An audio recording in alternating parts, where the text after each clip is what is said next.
we've kicked off on the right track in 2012 when the situation post the revolution 2011.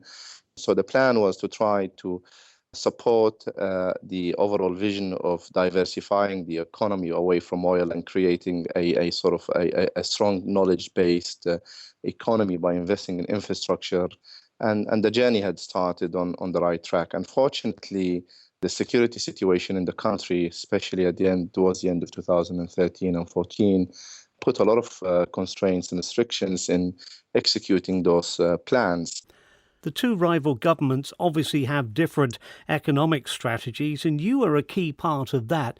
How do you square that very difficult circle of exactly which political master to keep in with? Inherently, we exist in every city in the country. When Tripoli was stormed by the attacks from the militias in 2014, the entire management team of LPTIC had relocated to various locations. We have back office support offices in Malta and other places. In terms of sort of the political line, we do follow the internationally recognized government as the governance structure that has oversight over the telecom sector. However, I want to stress one very important point that despite all those difficulties and challenges, the sector was maintained its sort of stable state of operations. Putting any political confusion to one side and any problems about the real true ownership or control of assets under the Libyan Investment Authority, the bottom line is that you now have been handed control of some key telecom operations throughout sub-Saharan Africa.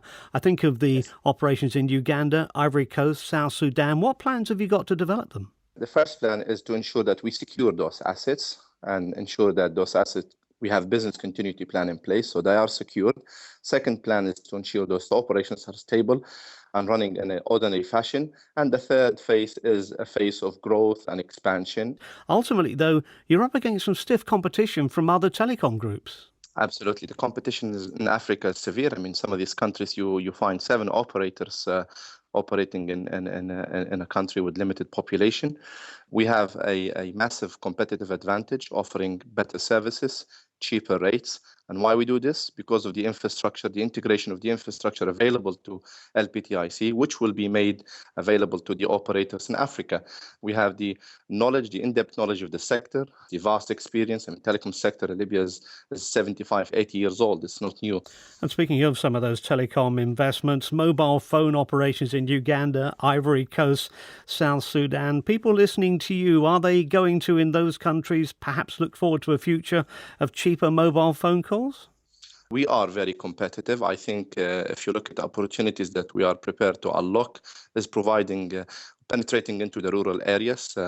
Libya has a satellite operator that goes by the name of Rascomstar. It offers basically backhauling infrastructure via satellite, so areas in difficult terrain where you don't have fiber infrastructure or other infrastructure, you can provide, if you like, telephone services using satellite. And that synergy will definitely give us a prime competitive advantage in rural area, which in Africa as well as Libya